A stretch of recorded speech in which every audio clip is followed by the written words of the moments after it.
Hola, buenos días, ¿qué tal? Bienvenidos y bienvenidas a mi canal Las Consultas de Sanchuela. Hoy repasaremos primero la estructuración de la maqueta de las oposiciones de ingreso a las principales escuelas de management y veremos en particular el método del resumen analítico comparativo. Adelante. Entremos ya a la página web de la BCE para comprobar cuál es la estructuración de la prueba. Venga, aquí estamos en la página web de la BCE y se trata entonces de la oposición LB, que reagrupa a las escuelas de management consideradas las de mejor prestigio. ¿En qué consisten las pruebas de primer y segundo idioma? Veamos primero las modalidades de la prueba primer idioma. Resumen analítico comparativo 350 palabras. A continuación, tendremos que redactar un ensayo argumentado con 500 palabras. Y subiré a mi canal la semana que viene un tutorial dedicado precisamente al ensayo. Y terminaremos con una traducción inversa, es decir, una traducción al español de un texto de 200 palabras. La duración es de 4 horas, como lo has visto, y ves cómo la maqueta del segundo idioma es exactamente la misma. Resumen analítico comparativo, ensayo argumentado, traducción inversa al español. Cambian las dos pruebas en cuanto al número de palabras. Y tendremos entonces ambas pruebas con una duración de 4 horas.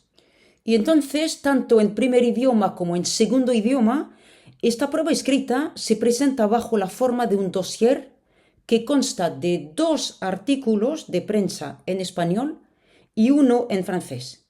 Estos textos vienen acompañados de 1 o 2 documentos iconográficos, alguna viñeta, algún dibujo, algún sondeo, algún gráfico, pero ves cómo la página web nos explicita que se trata de la misma temática, es decir, que el conjunto de los documentos nos ofrece distintas perspectivas en cuanto a la misma temática.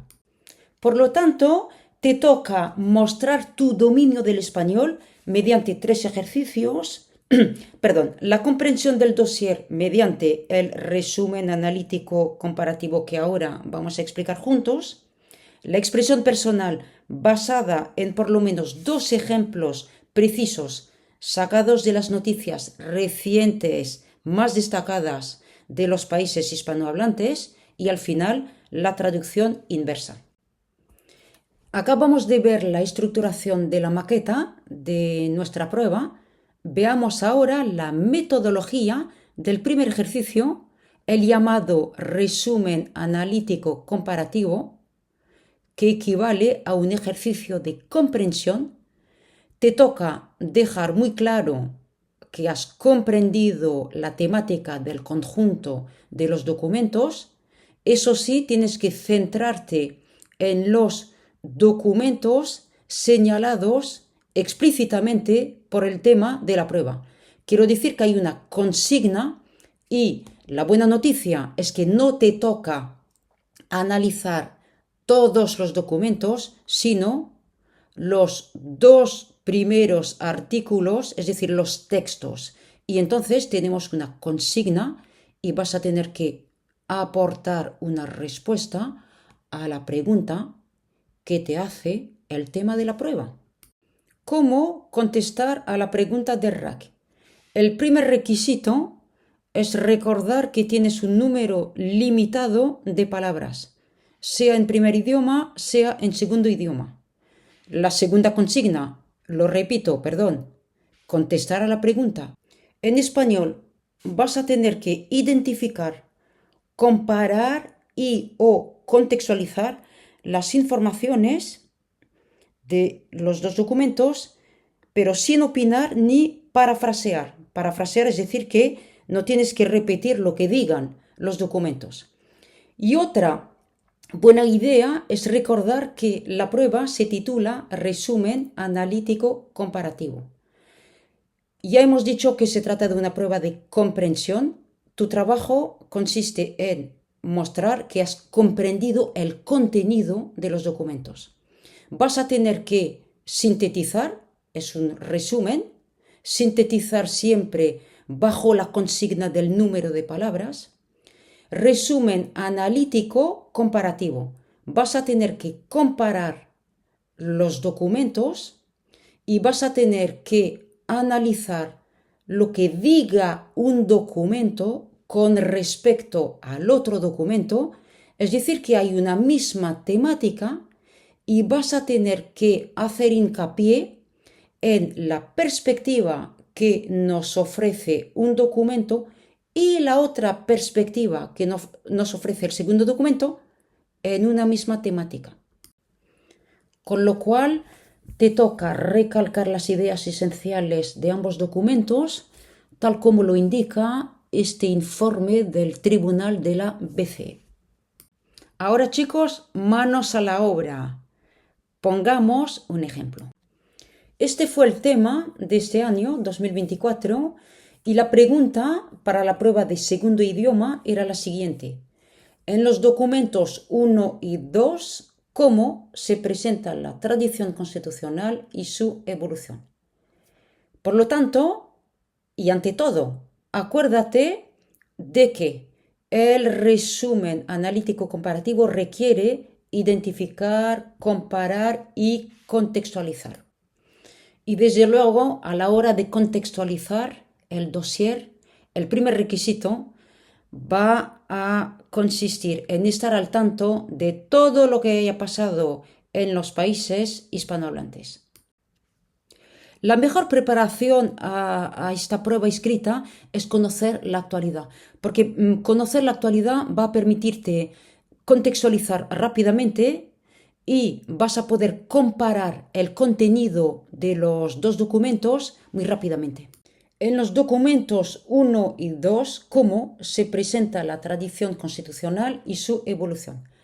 La referencia a la tradición constitucional conlleva una referencia implícita a la Constitución Española de 1978 y ambos artículos fueron publicados después de las elecciones generales españolas del 23 de julio de 2023, también conocidas como elecciones generales del 23J. Ningún partido obtuvo la mayoría de 176 escaños en el Congreso de los Diputados. Eso sí, el Partido Popular obtuvo el mayor número de votos, pero la investidura de Alberto Núñez Feijóo, del Partido Popular, en septiembre de 2023 fue una investidura fallida por no tener el número suficiente de apoyos. Es decir, que el primer artículo fue publicado en noviembre de 2023 en un momento de máxima tensión política y de gran incertidumbre dentro de la ciudadanía española. El 1 de noviembre, el socialista Sánchez estaba negociando los apoyos necesarios para poder ser investido jefe del gobierno central y no lo consiguió hasta mediados de noviembre. Por otra parte, también el 1 de noviembre es una fecha relevante en la actualidad española en ese momento, ya que se publicó el artículo a los pocos días de la jura de la Constitución de la princesa de Asturias, futura reina de España. La jura de Leonor, el día de su cumpleaños, de su 18 cumpleaños, escenificó la monarquía parlamentaria española con una jura de la Constitución en el Congreso de los Diputados, cuya presidenta es una mujer, Francina Armengol. En cuanto al segundo artículo, se publicó en septiembre de 2023, se publicó antes de la comparecencia de Alberto Núñez Feijóo para ser investido. Por lo tanto, ves cómo la pregunta en torno a la tradición constitucional es una cuestión de actualidad. La cuestión de las elecciones generales y la confirmación del final del bipartidismo en España, la necesidad imperiosa de buscar alianzas con la defensa de intereses propios, como el debate en torno a las lenguas españolas cooficiales. También la cuestión de la continuidad monárquica con el mayor protagonismo político e institucional de las mujeres. Antes de empezar el resumen analítico comparativo, lee el conjunto de los documentos y después vuelve a resumen analítico comparativo, y hemos visto a esas alturas que la contextualización en el tiempo ayuda a identificar el tema de la tradición constitucional en un momento de máxima tensión política. He leído ambos documentos atentamente, eso sí, y he resaltado las ideas más destacadas en cuanto a la evolución constitucional. El primer documento se titula Mérito, Confianza y Futuro. Fue publicado a los pocos días de la jura de la Constitución por Leonor de Borbón, futura reina de España, actualmente princesa de Asturias. El título, Mérito, Confianza y Futuro, indica la defensa del régimen de monarquía parlamentaria. En este artículo leemos primero que la jura de Leonor tuvo lugar ante los diputados y los senadores, con lo cual fue la aplicación de la Constitución de 1978, y esta jura ilustró la continuidad del régimen de monarquía parlamentaria. La jura de la Constitución fue la ilustración de una tradición, pero también de algunos cambios contundentes. Dos mujeres protagonizaron esta jura, al revés de la jura de Felipe, el actual rey de España y entonces en 1986 príncipe de Asturias, y el artículo evoca brevemente también que será necesaria una pequeña reforma de la Constitución para quitar la preeminencia del varón, la preeminencia del hombre en el acceso a la corona. El artículo recalca a continuación otros cambios contundentes. El uso de las lenguas cooficiales en el Congreso de los Diputados y algunas ausencias de figuras que encarnaron y siguen encarnando la estructura del Estado español.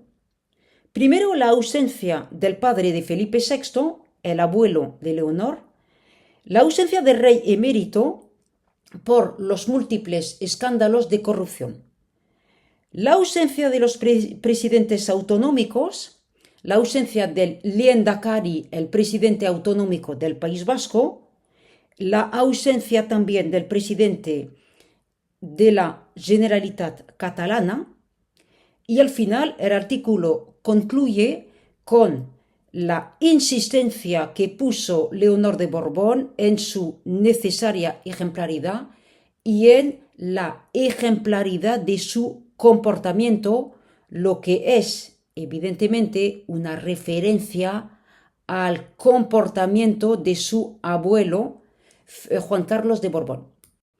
En el segundo artículo nos llama la atención también el título Normalidad lingüística, es decir, que normalidad supone que había una anomalía, y leemos a continuación que se trata, tratándose de la aprobación de las lenguas cooficiales, de una normalización lingüística, con lo cual veo que los dos artículos son artículos que defienden una opinión. El primer artículo sale en defensa de la monarquía parlamentaria y el segundo evoca la aprobación de las lenguas cooficiales en España como una normalización, una reparación, por decirlo así.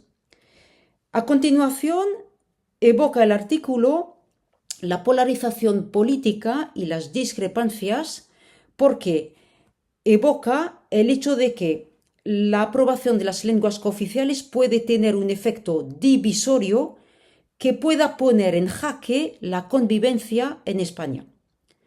Y continúa aludiendo a la Constitución española, a su aprobación hace 45 años, y nos dice que la evolución de esta Constitución es tardía y lamenta que se haga en un contexto de urgencia negociación por la investidura. A estas alturas hemos leído los documentos, hemos identificado, comparado, contextualizado y podemos empezar a redactar el resumen analítico comparativo. Adelante. ¿Cómo se presenta la tradición constitucional y su evolución? Pues en los documentos esa tradición constitucional viene acatada, consolidada, a la vez que cuestionada. Pues venga, este es mi resumen analítico comparativo. Para el vídeo, tómate todo el tiempo que haga falta para leerlo detenidamente. He recalcado la idea de continuidad, la idea de ruptura. Una cosa más, antes de despedirme, no te olvides de las palabras de enlace y de la estructuración con párrafos. Bueno, muchísimas gracias por tu atención y la semana que viene dedicaré un tutorial al ensayo. ¿Sí? Bueno, hasta luego, adiós.